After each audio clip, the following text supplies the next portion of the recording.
Selamat pagi siswa-siswi kelas 8. Berjumpa kembali pada mata pelajaran PKN untuk pertemuan kita yang ke-11. Sebelum kita memulai pembelajaran hari ini, terlebih dahulu kita berdoa menurut agama dan kepercayaan kita masing-masing. Berdoa dimulai. Berdoa selesai. Materi pembelajaran sebelumnya yaitu bentuk-bentuk semangat dan komitmen kebangsaan yang ditunjukkan oleh para pendiri negara. Sedangkan materi pembelajaran kita hari ini yaitu Negara Kesatuan Republik Indonesia sebagai satu kesatuan. Tujuan pembelajarannya yaitu siswa-siswi mampu menjelaskan konsep NKRI sebagai satu kesatuan. Kegiatan literasi hari ini adalah buku PKN halaman 139 sampai 141. Indonesia adalah negara kepulauan. Hal itu ditegaskan dalam pasal 25A Undang-Undang Dasar Negara Republik Indonesia tahun 1945 yang menyatakan bahwa Negara Kesatuan Republik Indonesia adalah sebuah negara kepulauan yang bercirikan Nusantara, dengan wilayah yang batas-batas dan hak-haknya ditetapkan oleh undang-undang. Adanya ketentuan ini dalam Undang-Undang Dasar dimaksudkan untuk mengukuhkan kedaulatan wilayah Negara Kesatuan Republik Indonesia. Wilayah Indonesia merupakan negara yang kaya akan sumber daya alam, negara luas yang terdiri atas daratan dan lautan. Wilayah Indonesia membentang dari Sabang sampai Merauke dengan luas wilayah meliputi daratan dan lautan mencapai 5.193.252 km dengan hamparan pulau sekitar 17.508. Perwujudan konsep kesatuan bangsa yang pertama sebagai satu kesatuan politik. A. Bahwa keutuhan wilayah nasional dengan segala isi dan kekayaannya merupakan satu kesatuan wilayah, wadah, ruang hidup, dan kesatuan mitra seluruh bangsa, serta menjadi modal dan milik bersama bangsa. B. Bangsa Indonesia terdiri dari berbagai suku dan berbicara dalam berbagai bahasa daerah, memeluk dan meyakini berbagai agama dan kepercayaan terhadap Tuhan Yang Maha Esa, harus merupakan satu kesatuan bangsa yang bulat dalam arti seluas-luasnya.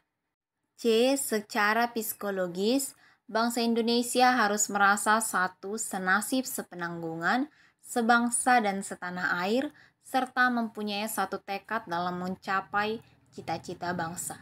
D. Bahwa Pancasila adalah satu-satunya falsafah serta ideologi bangsa dan negara. E.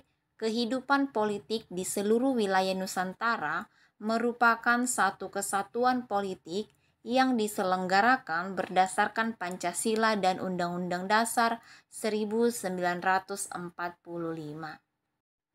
F.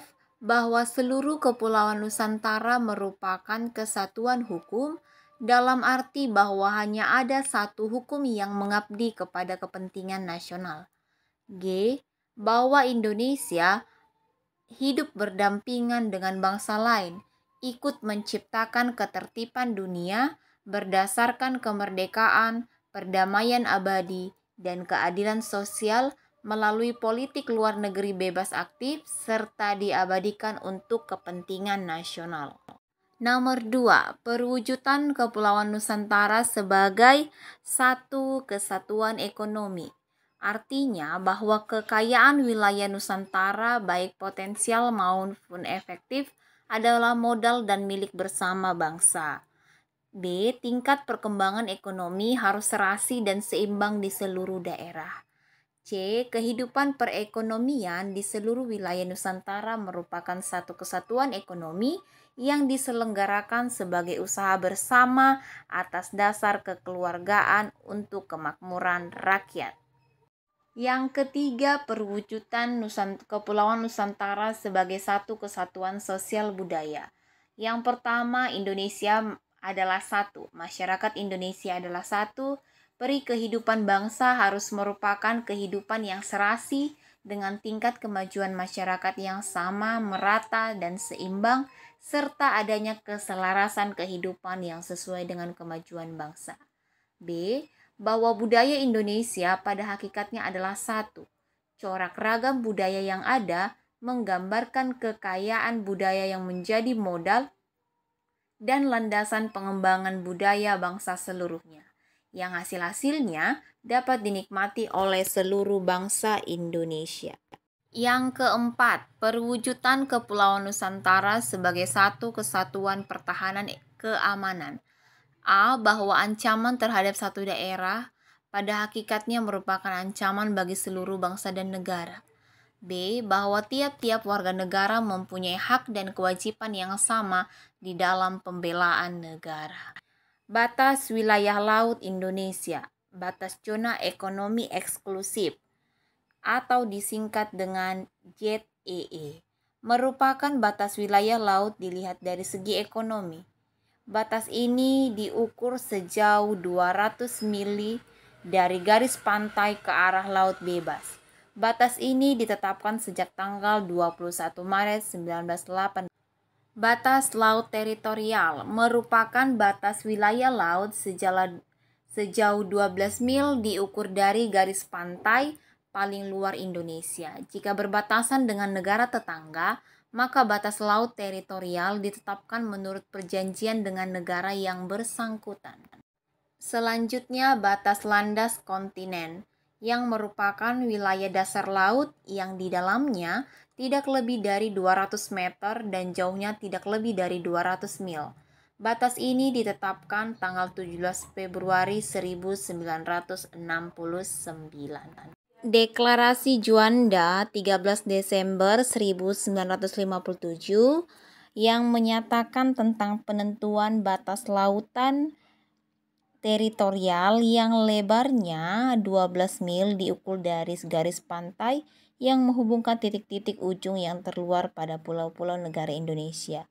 Maka sejak itulah berubah wilayah Indonesia dari kurang lebih 2 juta kilometer persegi menjadi 5 juta kilometer persegi, di mana kurang lebih 65% wilayahnya terdiri dari laut atau perairan negara maritim dan 35% adalah daratan, terdiri dari 17.508 buah pulau. Kesimpulan pembelajaran hari ini yaitu 1. Jiwa dan semangat para pendiri bangsa yang dioperasionalkan untuk menjaga tetap tegaknya Negara Kesatuan Republik Indonesia. 2. Bentuk negara kesatuan sudah bersifat final dan tidak boleh lagi diganggu-gugat. Bentuk kesatuan dipahami sebagai walaupun bangsa Indonesia terdiri dari berbagai suku, bangsa Indonesia adalah kesatuan. 3. Kesatuan tersebut dapat dipandang dari 4 segi, yaitu politik, pertahanan keamanan, ekonomi, dan sosial budaya. Nah, karena minggu depan kita akan ujian, silakan dipelajari untuk materi formatif 2 kita, yaitu video pembelajaran 8, 9, dan 10. Sampai di sini materi pembelajaran hari ini dan sampai bertemu kembali pada materi pembelajaran berikutnya. Sampai jumpa, sekian dan terima kasih.